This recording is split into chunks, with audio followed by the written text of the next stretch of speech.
ஜென்மம் தாண்டி ஒன்ன தோளில் தாங்கணும்.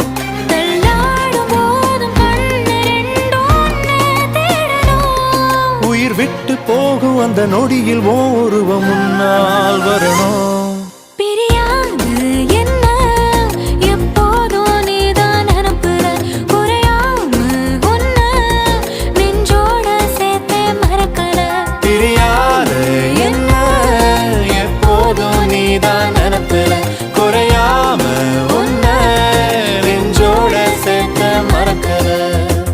ஏதேதோ ஆசை நெஞ்சில சொல்லத்தான் தெரியல, உன்னால கண்ணு தூங்கல, எதுக்குன்னு புரியல.